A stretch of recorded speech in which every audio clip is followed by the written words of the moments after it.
Let's get into it. 1, 2, 3.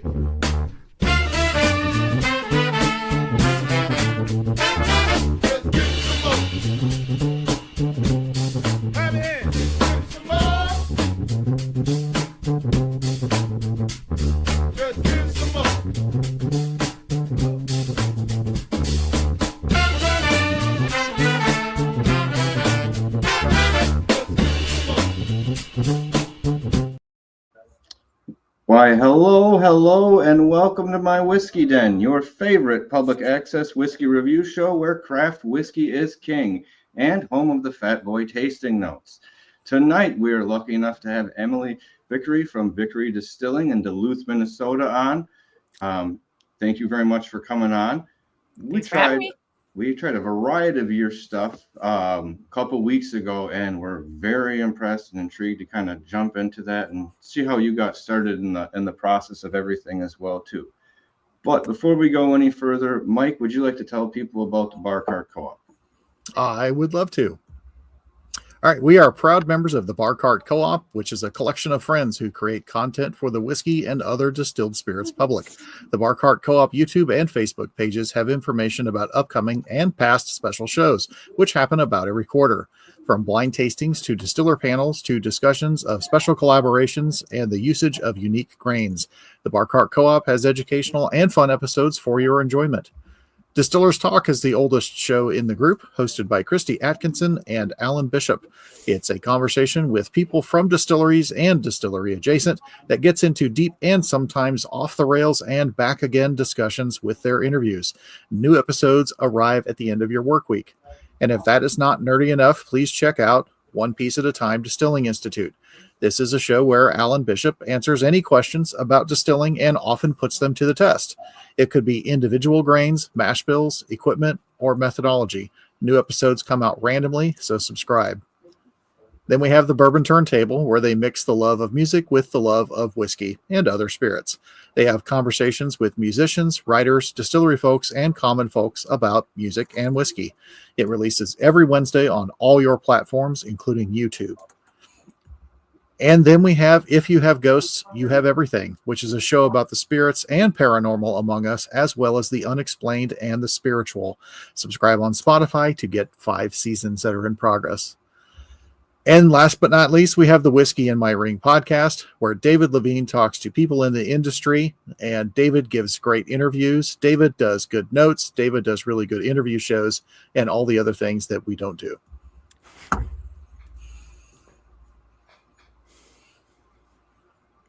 Oh, Pat's muted. That's a lot of podcasts. Oh, and he kicked himself off.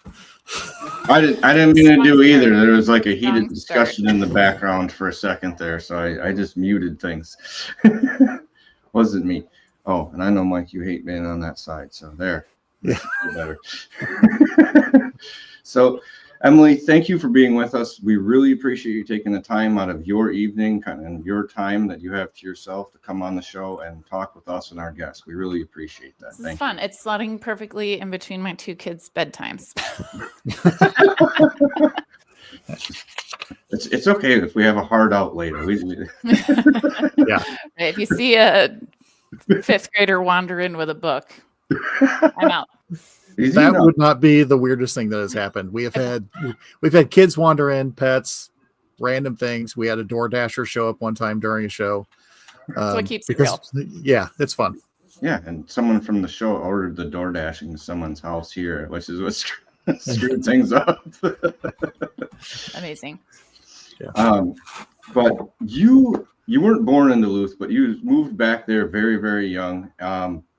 I know you moved away for a little bit, but what brought you back to Duluth and made you want to start a distillery? Well, what brought you back to Duluth, I should say? Yeah, right, because my family originally moved to Duluth when I was 4, so I really grew up in Duluth, and I would say it's always felt like home, and I've always felt very attached to the people here, the landscape here, our Great Lakes Superior, which is the largest of the Great Lakes.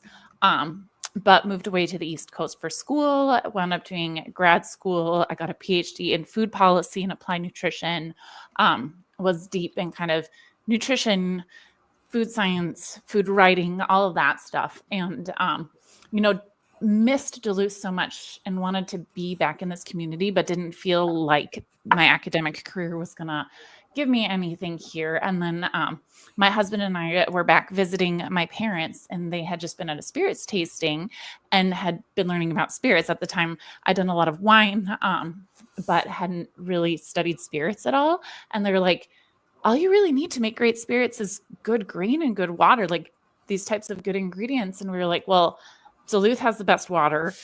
Minnesota grows all these grains. Somebody should do this. And so it felt like such a cool fit to both be able to come back and root in this community that I love and that my husband had grown to love through visits, and then also take that passion for flavor and food science and expertise and be able to apply it to kind of a new field.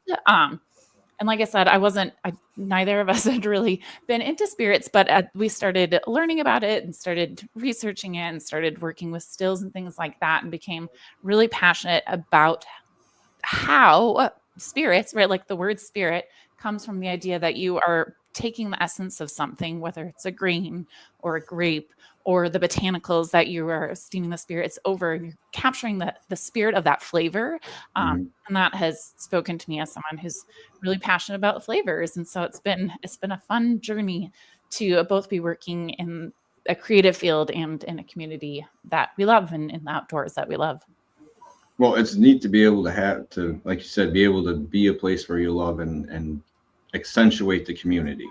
Because a lot of the stuff you're doing uses products from really close in the community. And well, let's be honest, like a lot of people have bourbons and ryes and stuff.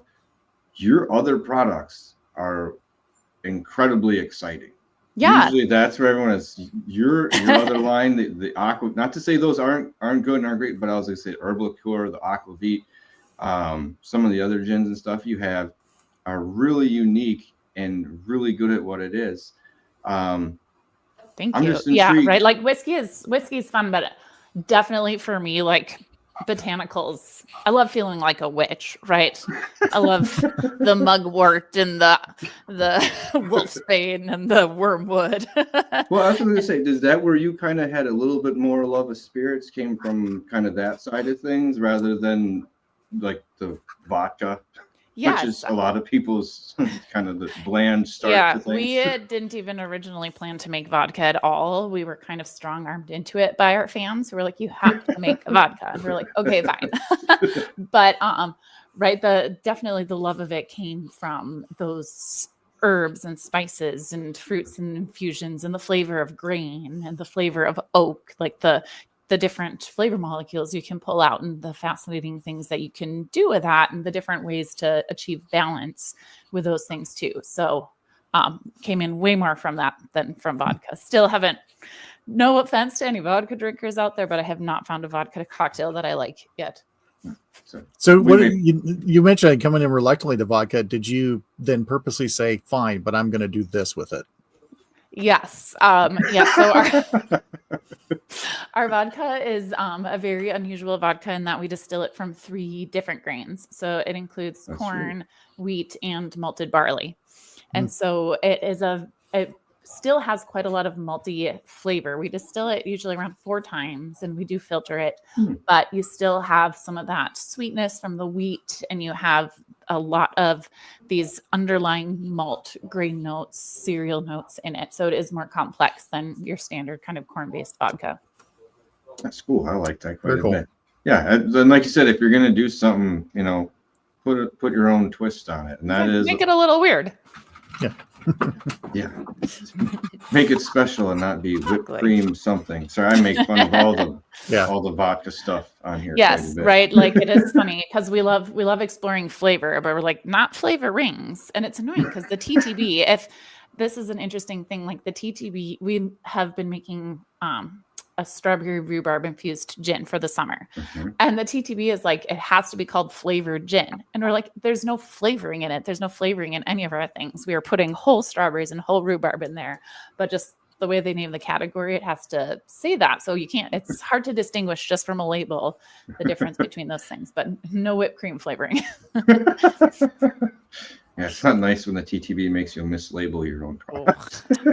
Yeah. Well, yeah, because we have a gin called Juniper Gin, right? And the we're like, you can't call it Juniper Gin. It's misleading the consumer into thinking that it has juniper in it and it's flavored with juniper. And we're like, okay, consider what you're saying, because that is what gin is. Sorry, We had a bit of an argument. Yeah. Part of me was like, we'll get into that too, because Minnesota has its own quirky rules about things as well too. Yes, it does. But yes, was there a gin or something that was kind of your favorite, or had you kind of made a deciding turn to make you want to go be a distiller or get into this whole process? Yeah, it was really gin, and it was the idea of trees and the flavor of trees and the flavor of juniper berries that I was really inspired by, and learning about the fact that gin has to have juniper berries as kind of the dominant flavor. But from there's a lot of room for creativity in the way it's defined. And I wanted to really explore the different types of flavor pairings that work well with juniper berries. And so we got started with 3 gins rather than just 1 gin when we started the distillery. So we have our gins that we call juniper, spruce, and cedar. Our juniper gin also has local rhubarb in it. It has a lot of fresh citrus. It has a kick from pink peppercorns, thinking about like some rhubarb and peppercorn and juniper desserts that I'd made, very like garden flavors. Then the spruce has fresh foraged spring spruce buds and lavender and rosemary to really play up those piney evergreen notes of juniper berry. And then the cedar leans into more of the like earthy berry flavors that juniper has. We steep it for less long. We distill it at a different temperature and then bring out those berry flavors further with like local black currants and cardamom and ginger instead of some of your more typical botanicals. And we finish it with charred cedar, kind of, oh my gosh, I'm losing my words. It's about time. Kind of like a charcoal cedar plank wash. Yeah. For I would say the one I had that I really liked was the cedar one. I mean, I liked all those. Mike and I fell into a category long ago before we had desk door gin, where we thought everything tasted like that air freshener on your grandma's windshield. Just so many with that bad gin experiences from people. They would try this one with 38 botanicals. Like, right. And that's the thing. It's like you can make something powerfully flavored, but that doesn't mean it is good flavors. And right. I feel like balance and really thinking about how the flavors work together is so important. Mm-hmm.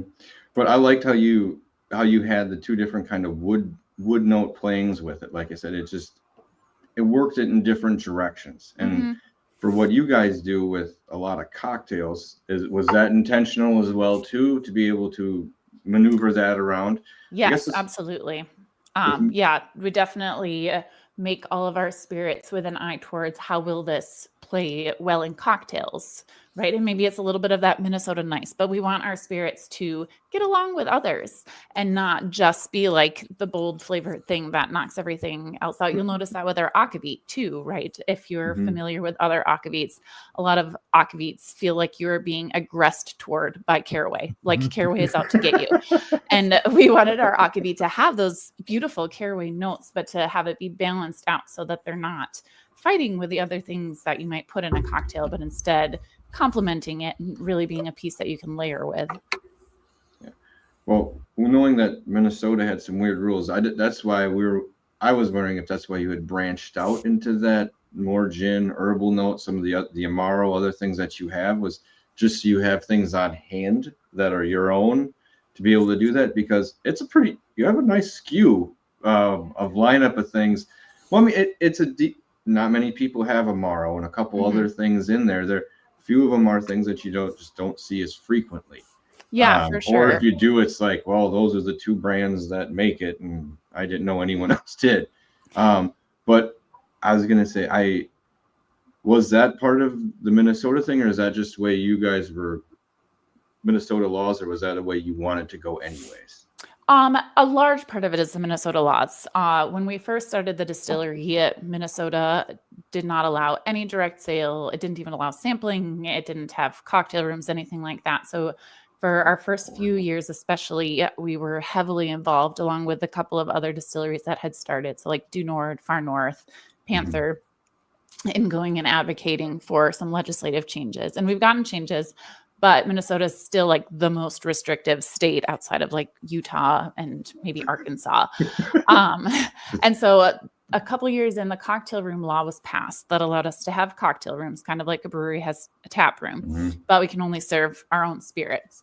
And so we decided, to go all in and make all our own modifiers and our own bitters and all the things that we would want to create really amazing cocktails and not just be serving gin and tonic or whiskey and soda or Coke or whatever. And so that really caused us to get creative about the spirits that we were making. And then also over time, there were certain ones that we particularly loved that we decided to release to the public.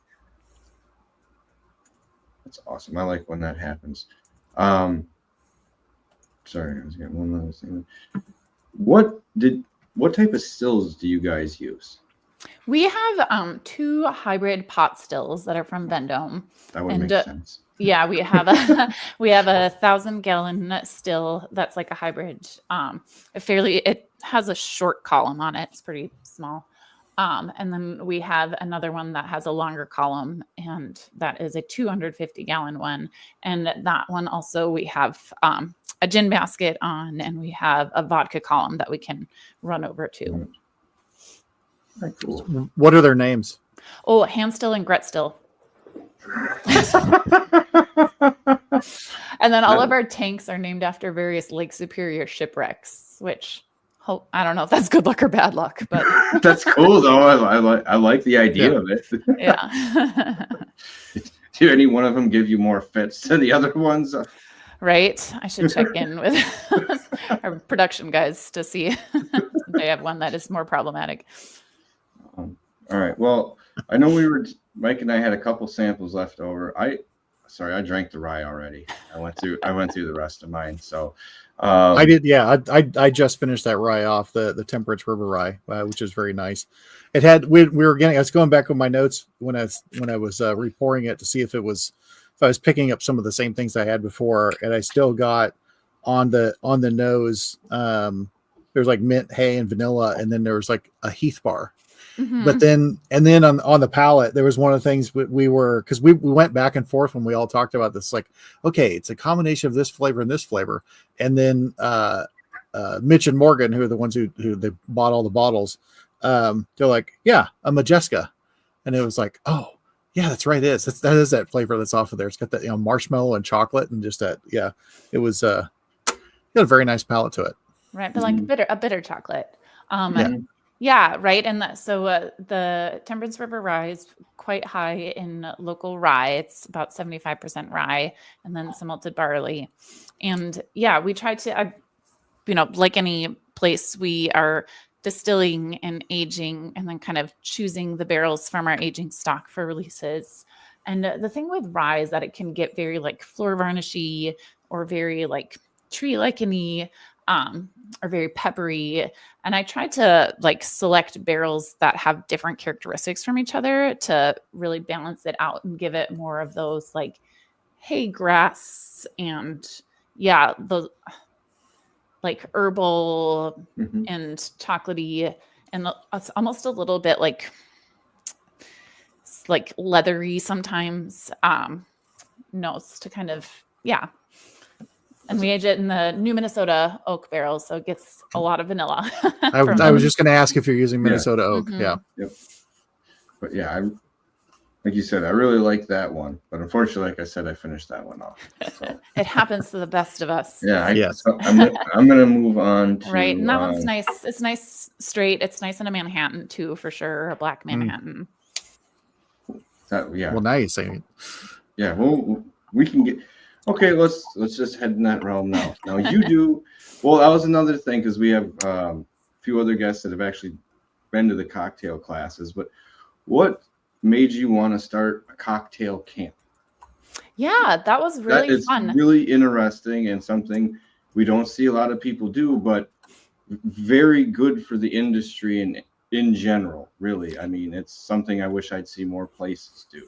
Yeah, Yeah. and that was kind of the idea behind it. We were, we had reached our 10-year anniversary and we were like, what are some fun, different things we could do? And so we had the idea of like, yeah, let's really reach out, and we can get so isolated, especially like in smaller places. And there are a lot of smaller places around Minnesota where people can feel kind of like isolated, less tapped into the industry, overlooked by the industry. And so we wanted to reach out to bartenders who used our products, who are interested in our products, and also interested in like that collaborative spirit.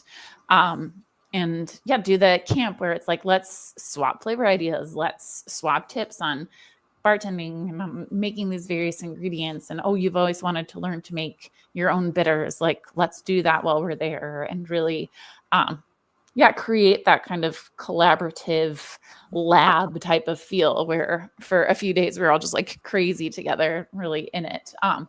And so it was such good energy. It was so fun to make those connections with people. It was a heavy lift. Like, I don't know that we can do it every year, but it will definitely bring it back.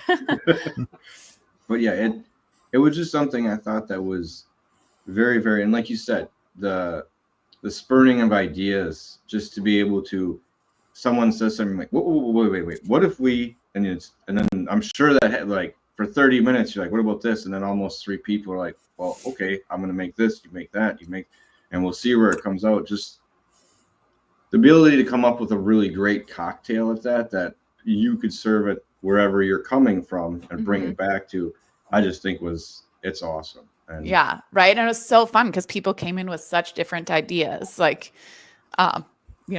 Terry Starkey from Detroit Lakes was like, I want to do a pickled herring cocktail. And we were like, all right, roll up our sleeves. Let's figure out how to make this sucker balanced. And wow. It was that's a hell of a play. Fun. Oh yeah. Yeah. It was bold, but we got it dialed in. Well, we had someone who did a Malort cocktail, so based on a challenge. Exactly. had to have a Malort, McRib, and cheese ball, like a cheese puff had to be included in it. Nice and trashy. And by all reports, it came out really well. Like, yeah, it was not what we expected. It was like, whoa, this is actually pretty good. Yeah. Right. And it's fun to like say, I have a dream. And then have people be like, well, yeah, what if you infused it this way? What if you fat washed it with your cheese balls? I'll have to see what she did. It's been a while. I forgot what she did in that one, but that's okay. Sounds amazing. I'm going to have to take this challenge myself. I'll look up what we made because I know there's a like little clip art piece of it at some point. Love it. But I'll have to look it up. Just the ability to take something that most people don't find exciting and turn it, or just to make it be like, whoa, there was grapefruit hidden amongst all that, and you took out, I'm gonna be honest, the dirty sock taste and other things from Malort. I'm not a Malort fan. I'm sorry. So that's like with some of the other things like you guys have. It's when you see an herbal, spirit, and you're like, well, you don't want to say someone's doing it wrong, but someone has their own flavor profile that they're hitting, and you're like, well, don't think everything like that is like that. Yeah, right. And that is a hard thing with some of these categories, even with gin, right? Like people might have a perspective of gin, and then it's like, no, not everything is like that. And that makes it really hard in some ways to like sell and stand out in these categories because there is education that has to happen. And it is true. Like, I never want to throw anybody's taste under the bus. Cause like, I don't want to yuck your yum for anybody, but I do think, right, like you can notice when something is really well balanced and is really well thought out and truly uses like the best quality ingredients, and that shows, and that's what we're always aiming for. So then we just have to get out there and taste it to people and be like, okay, we know you've had a bad experience, but just here you go. It worked with us with gin. So I mean, I know. I mean, and it's once hilarious. it does, you're like, oh. Yeah, it's hilarious how many people I get stopped by and they're like, "You're the reason I like gin," and I'm like, "I'm so happy for you." And like That's good. Amaro too, right? Like, oh, I love Negronis now that I use your Amaro instead of Campari. Like, yay! That's exactly what I wanted to hear. Sorry. Let's see here. We do have a couple other ones. We have an Aquavit and we have an herbal as well too. I'm going to pour a little bit of the Aquavit for myself. As if remember the other one was, I think it shocked my senses in a really good way. The herbal one. I'm saving that towards the end. I'm having the hand sunshine right now. Yeah, the hand sunshine is fun. It's just a craft blend. I select barrels and blend them together to make something different and new. And then the Aquavit, of course, being a Norwegian American dual citizen, the Aquavit is perhaps nearest and dearest to my heart of all. And that, do you have the aged or the unaged? Can't remember what. Mine is the unaged. Unaged Aquavit, yeah. Okay. Yeah, so we have both an unaged and a cognac cask aged version. They're both lovely. The unaged one is going to be crisper. It's going to have those like spice notes coming through, right? So you're going to really get the caraway, the fennel, the cardamom, but it's not going to be like, oh, I accidentally ate my grandma's sofa type of caraway. It's like a really nice spicy caraway with a little bit of citrus in there to lift it all. So it's really beautiful. I mean, it's embarrassing. Like every time I sip it, I'm like, damn, that's good. Like, who made that just by itself? But also is like so good in tropical cocktails or with anything with lime juice. Really, really nice. And then the aged version, the Voyageur, the cognac casks really soften all of those spice notes and make it so that you can't pull out the individual spice flavors as much. You just kind of get the texture, and then you have those like oak and like stone fruit blossom flavors that you have from cognac layered in there. So that one's nice for like stirred drinks or sipping. I'm jealous of that one, but this. Oh, go ahead. Sorry, Mike. I was just going to ask: Are you? Is there something that you want to distill, or something that's like that you're not ready yet to distill it? You know, like you're not necessarily your opus, but you know, what's the one thing heritage wise or something you're like, I need to do this? That's a great question. Yeah, it's more like, it's not necessarily that I'm not ready. It's like the world might not be ready. Right. Cause I would love to lean into some of the more obscure and like more bitter styles of things that, you know, not like Malort style, but I do love really bitter and mentholy things. I also, you know, I would love to make more things with even more hyper local types of foraged ingredients, a thimbleberry liqueur or things like that, that are just hard to do anything other than very locally, because you can't pick enough without either damaging the population, or you simply can't pick enough. Right. And so again, with like Minnesota laws, it gets tricky because anything we make, we have to offer to our distributor. And then sometimes they get annoyed if you're like, I can offer you 5 cases.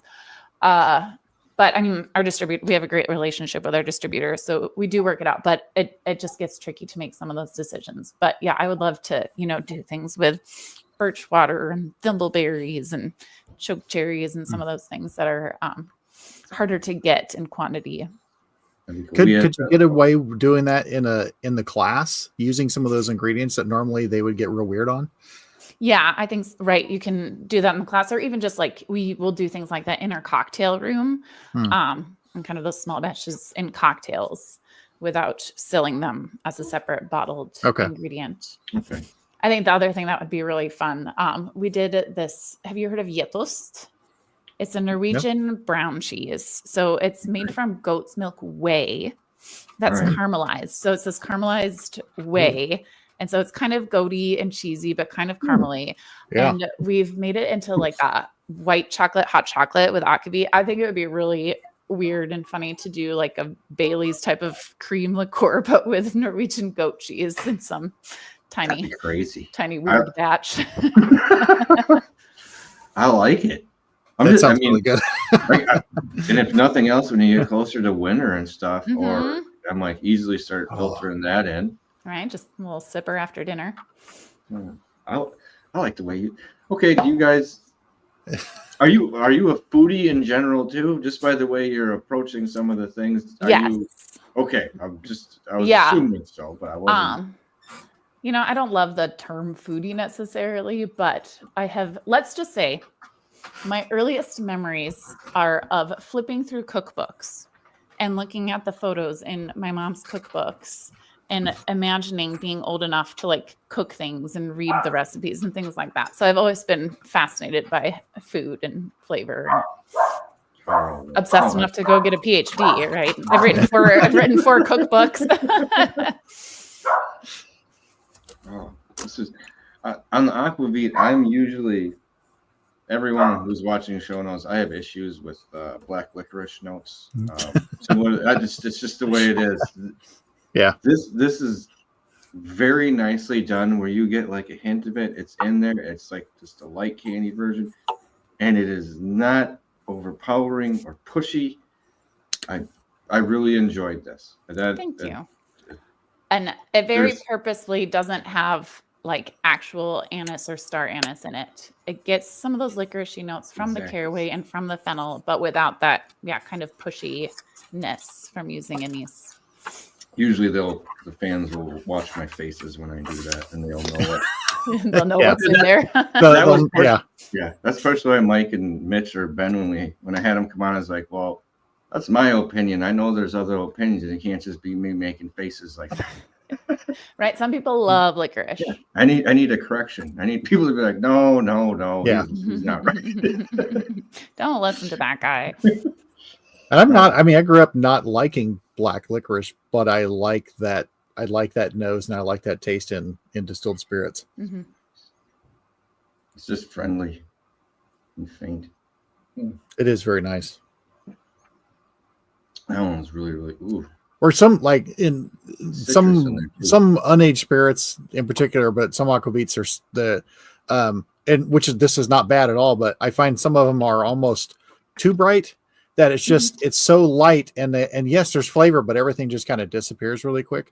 And this actually, on the nose and on the palate, I remember having just a lot of body to it. It's just like, you get a little bit of that lightness, but it's also going to suck you in because it's very dense. It's not a couple of notes here, and it's not going to disappear right away. Yeah, right. It's in there. And I will say, like, our Aquavit and our gins are a little higher proof than you might find sometimes. And that is to help keep some of those more volatile flavors that dissolve better in ethanol from escaping too quickly. Is there a yeast strain that you guys like to use? Oh my gosh, I'm going to forget the name of it. There is a yeast strain that we gravitate towards. It has an animal on the package, and it's a Norwegian yeast, but I can't remember what it's called. I like that you went that route too. Is it Kvite? It might be. That's the only European name of yeast that. So don't ask me to spell it. It's not a distiller's yeast. It's like a Norwegian, like champagne type of yeast, I want to say. So it's pretty like high alcohol tolerant and pretty robust. That's interesting. Now I'm gonna have to go find our package so I can remember what it's called. No, it's just like you were saying. It's just a lot of it here has a lighter kind of rounded edge to it. No. Sorry. You do the same thing. Mitch's question. Why do we finish in cognac casks? There is a reason for that. It's an homage to my great aunt, my Auntie Mari, who basically was my grandma growing up, my mom's aunt in Norway.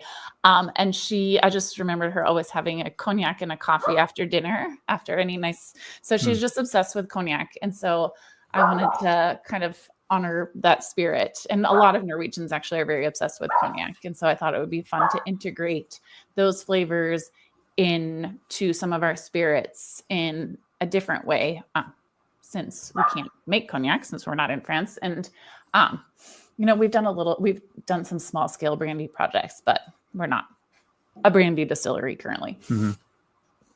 Well, and finding the right fruit or everything and seasonal with that. And you guys you're far north. I don't know.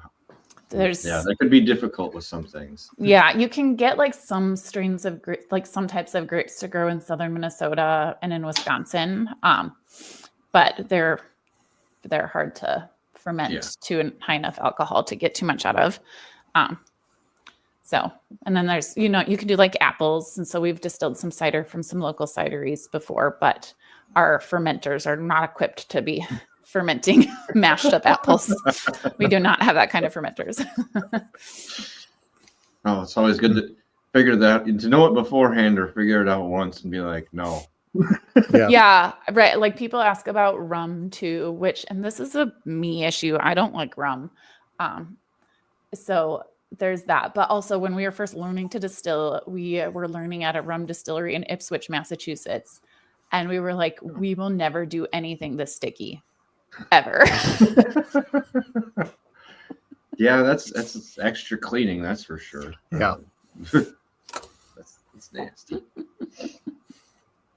But you've certainly had to deal with some of the botanicals and stuff. There's got to be a certain amount of stickiness that comes out of those that it's true. Are they getting close to where you're like, okay, but nothing more than this?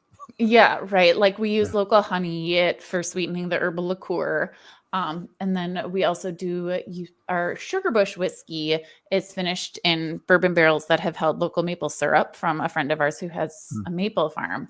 And if those barrels get leaky, that is a disaster zone.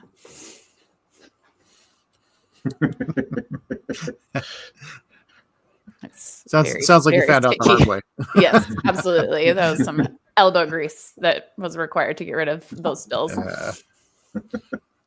That's no fun. No. What? Sorry, Mike. Go ahead. Well, I'm curious. How has the community around Duluth? So I grew up in Iowa, so I know like you get in especially in some of the regional areas with farmers, but you spend enough time in Minnesota. There's just it's almost like you're not in Minnesota. It's like you are back in the old country for some of the areas. But have they embraced you guys or even like brought out, like brought things to you? Like, what about this? My grandma used to make this one. Do you? Yeah, for sure. I like to think the community has embraced us. No, we're very involved in the community and are like so supported by the community. It's just such a cool place to live and such a lovely, like creative, artsy, fun, outdoorsy town. And so people are so supportive and come out for all sorts of things that we do. And we'll bring in things that like they'll bring in their own kind of homemade version of Aquavit where they've been infusing spices in vodka that they've been leaving in the trunk of their car. So it rolls around and shakes it to get it to infuse more, or like samples of, like plum liqueur that their grandma made, or different fun things that they forage sometimes. The other big thing is that that people really get involved in is in our cocktail room. We use all vintage glassware that we get at like flea markets. And so people will always be bringing us glasses that they found at flea markets or that they got in an estate sale where they're like, this made me think of you, which I love.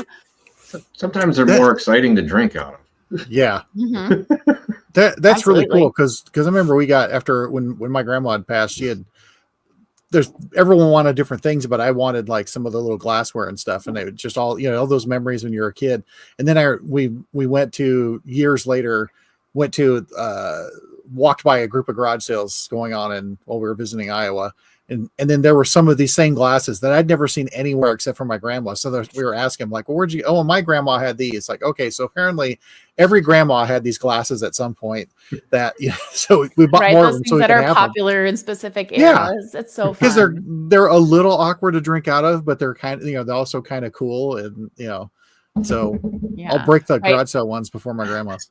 I mean, and I love how like from other areas you get certain glasses that are kind of like too small for modern cocktails. but they're great for mini cocktails, which I'm a big mini cocktail fan. So keep all these little glasses around for my minis. I like those. That's and cool. I had, I ended up getting my my grandmother-in-law's like cherry bounce little glasses that almost like the little crystal ones that are all fancy. Yeah, that's what I got from Grandma on the Rocks. Fun. She did like to have a few drinks. She was very nice, but right. Excuse me. My husband's Grandma June, she had an old fashioned every single day of her adult life. And was a chain smoker and lived to like 98. like Meredith Burgess and Grumpier Old Men. Yeah. It is weird how it seems like those people get through. They're like, Right. no, they just have a will. They're going to be good. Yeah. They just know how to live. This is great. Oh, sorry, Mitch. He's usually on the show, but I'm guessing Mitch is sadly at work this evening. But The worst. What led to our blended whiskey? It was taking barrels of our own whiskey to vat together and noticing how different barrels from that had been fermented at the same time, distilled at the same time, aged next to each other in our rick house, like how different they could taste from each other. And so I got really interested in just the different characteristics of unique whiskey barrels and the art of blending itself, and how choosing barrels and bringing barrels together makes a different product than a single barrel whiskey, or a product where you're able to, like some of these huge distilleries, create something that's really, really consistent by having thousands and thousands of barrels. And I was like, well, let's start doing fun, lots of blended whiskey too. And that way we'll always have a whiskey on hand at the distillery for people who want it. Since we just release our grain to glass ones seasonally. And then it also is just a fun way to order barrels from different distilleries and blend them together. And I was also a little bit inspired by how like some of the greatest wines of the world are blends, and really taking the unique characteristics of the different grapes and using them to complement each other. I was like, yeah, let's like try blending bourbon with rye with a little bit of scotch to complement and make something different. yeah, well, I really liked it. And like when you were saying the blending, and even with the rye, when you were mentioning that, you had more extreme. I wouldn't have guessed you would have had more. Everyone has kind of extreme barrels to the side with your same peppers. That's very light and rounded and very married together well. Where I'm not going to say I wouldn't guess that you like you said had bigger ones, but I wouldn't guess that variance would be as big as what maybe you had said. Where we have a couple here and a couple there that are like that. You do an excellent job of pulling them all down together and letting them marry with each other. How long do you usually let it sit for a while, or how long do you let it sit? We usually let it vat. Not super long, but about a month. Okay. That's Yeah. fine. And I will say, we do, like with the rye and with the sugar bush, we have like a few problem child barrels, I'll call them, that are like so extremely flavored that I'm just kind of waiting for them to get really old and interesting and to do something different with them. Well, that happens to everyone, and that's what happens to some of those old barrels. It just takes a long time for them to head that way. Sorry, Mitch. How do I choose where we get the other whiskeys from? I work with a couple of whiskey brokers that hook me up with different options, and then I choose the ones that I like and we just blend about 6 barrels at a time. Mm-hmm. So do you have a guilty pleasure spirit? Oh, a guilty pleasure spirit. I don't really believe I've tried to get away from the idea of like guilt with regards to pleasure. But so I don't feel like I imagine they're asking like, is it like something trashy that I actually really like? I'm trying to think if I do. It's my question. So anything. Okay. Yeah, anything trashy. It can be mean? trashy. No, it could be trashy, or it could just be like, your comfort spirit. Yes. I love all sorts of Amaro. I love all the like fortified aromatized wine. So I love like vermouth, and I love sweet vermouth and dry vermouth. I love like Amaro Nardini and those like really more like mint chocolate types of Amaro as well. I love just like a martini. I love a gin martini. It's not a spirit, but That's what cool. else? No, it's a good one. I love champagne. That's interesting too. But with you mentioning the yeast before, kind of having that More like champagne style yeast. champagne Yeah. set. I like some And I think I was like getting the biscuit, and I love a hint of malolactic fermentation. You can't put that on a label, but No, people are like, what? All right. So what made you want to do the herbal liqueur on the? That was another one where it just was like a love of integrating complex herbal notes into cocktails. And so I was playing around with different soft herbs from the garden and teas and things like that, and started making a variety of different herbal liqueurs in very small batches. And yeah, just trying different herbal flavors together and seeing how they came out after steeping in spirit and sweetened with different things and things like that. And I have like a weird labeling system for my things too, where I'll like number them, but then if I'll do like a slight variation on it, I'll do like it's 4.2 and then it's 4.3. So this is, I think, originally herbal liqueur like 4.7. But then we decided that like we love this. It's super versatile. It's really good in so many different cocktails. You can use it like a chartreuse or a Benedictine, but it's also its own thing. And also, was inspired by the history of herbal liqueurs, which are that kind of fascinating medicinal history from France and from Italy. And I love the idea of, taking all these different herbs and spices and balancing your humors with them, but then turning it into something tasty. Yeah, we kind of mentioned before, kind of like a witch or like hedge witch type of thing, where you're, kind of putting the herbs together that way. Yep. And when you said chartreuse, that's kind of when I first kind of hit this again, coming back to it. That was one that it reminded me of, I think, the yellow one when we talked about it the first time. And I was like, there was a while there where you just couldn't get that. Mm-hmm. And I didn't know until I tried to find a bottle, and everywhere before I could find it everywhere, and then it was gone. Yeah, right. And that's kind of been good for us. And that was complete happenstance. Like, we did not make this in response to that. We made this before that. But it's been nice to be like, oh, well, you can at least use this very similarly. And it's Very, not very like well. you won't get the same thing, but you'll get something really, really delicious. And the monks don't have to work harder than they already are. They're able to focus on being monks, which is important. Yeah, just so neat and like powerful on the notes, man. Mm-hmm. Yeah, herbal liqueur is just so earthy and funky. Mm-hmm.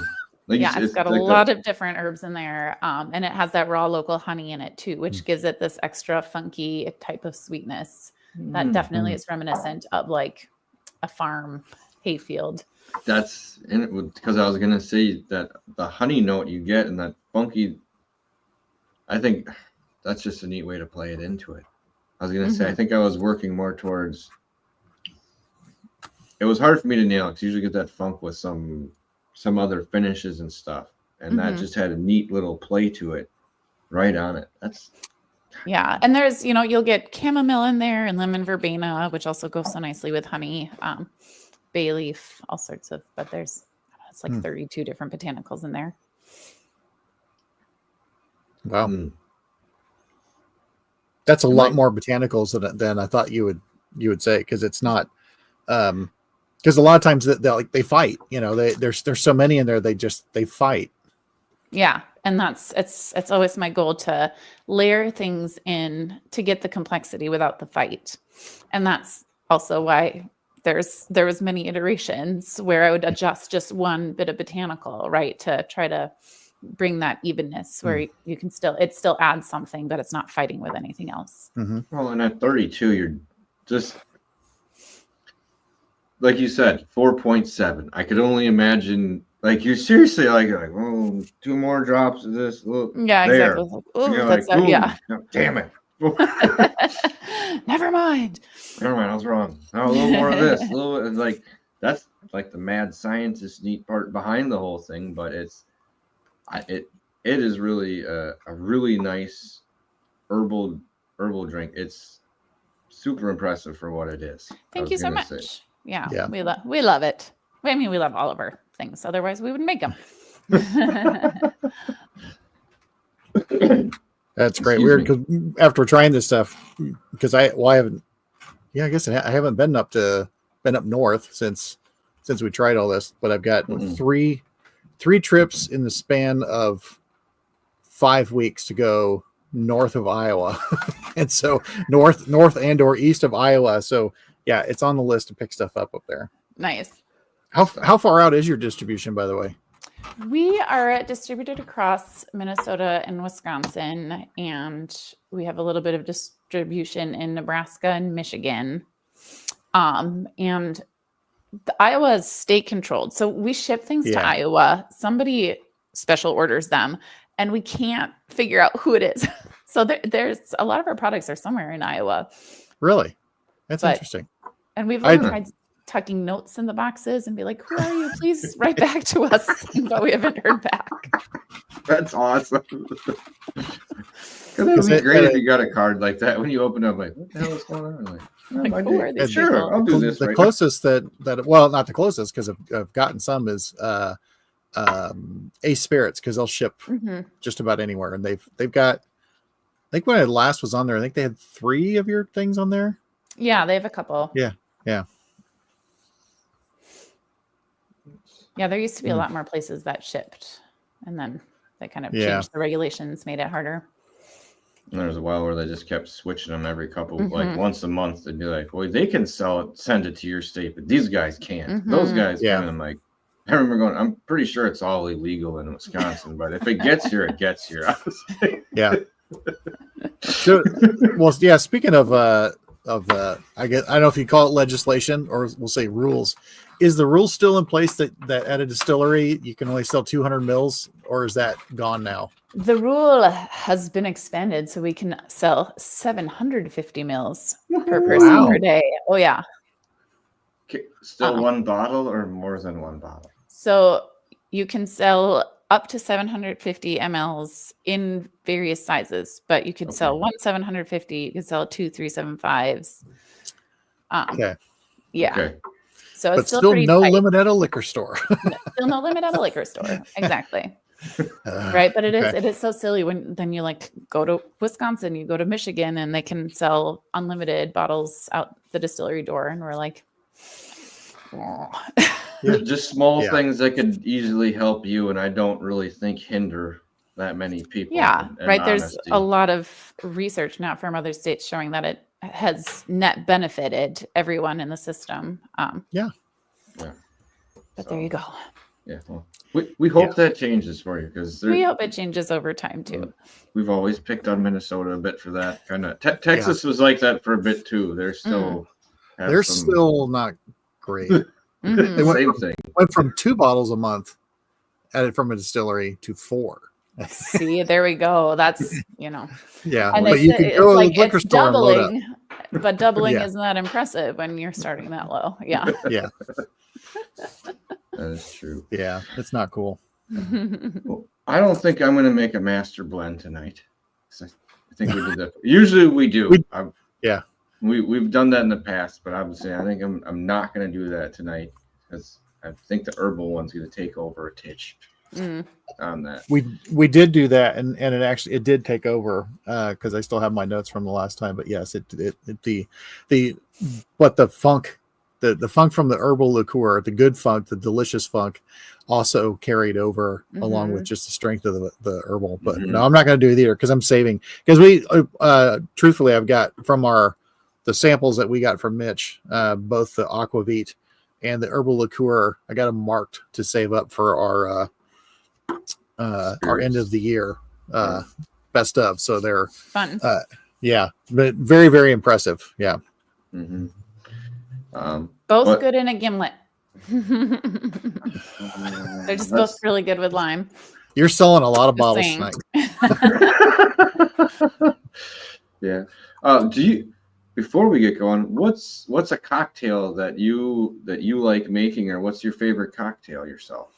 I have over the course of having a distillery and getting really into cocktails, really become a martini person, but like a 50-50. So gin and dry vermouth equally, with and like lately also a tiny bit of olive brine, which I'm kind of embarrassed by somehow, but it's a nice little bit of salt. But there are so many great cocktails that I love a Last Word. I love a Paper Plane. I love a Negroni. I love a good Manhattan. I tend towards the more spirit forward drinks though.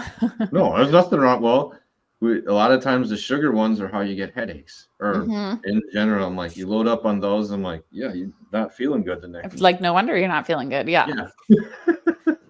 But no, and some of the ones you mentioned are like the Paper Plane, like kind of a classic. But I'm like, you can usually tell a good bartender by it as well too, because you're like, well, they're okay. You can pick whatever you want the rest of the night now. Yes, they know what they're doing. They've got their cocktail compendium memorized. Mm-hmm. Oops, let me slide over here. But like I was saying, I want to thank you for coming on the show tonight. I know we're coming up on an hour, and we usually try to keep people in that bracket, and we don't want to have any kids coming through the back of the screen on yours or on mine. I know there was a bedtime discrepancy. That's why I was muted for a second. We hear the rumblings coming from the corner. That's exactly it. But I just wanted to thank you for coming on the show, because the stuff you're putting out is really, really exciting. If people haven't tried it, you should definitely get your hands on it and try the array of what you guys have.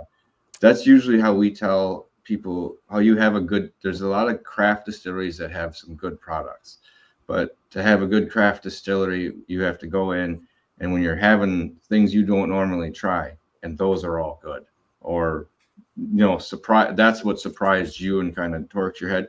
That's how you know you have a good distillery. You're making quality products all over the board. I so appreciate that. Thank you. Yeah. And this has been a blast. Thanks for all the awesome questions. And are you guys going to be at Distill America? No, I don't think so. Are we? Okay. I don't know. I don't know what's happening usually until I look at my calendar for that day.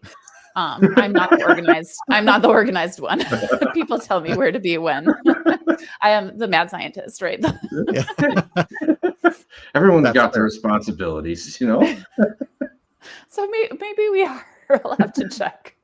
Well, if not, I'm sure we might be able to bring a couple bottles with for people. So, but like we were saying, thank you very much for being on the show. It was a joy talking to you, and you guys are putting out some great stuff. So thank you very much. Thank you so much for having me. Remember, it's not the size of the den that matters. It's the love of whiskey or spirits. Cheers, everyone. Cheers. Cheers.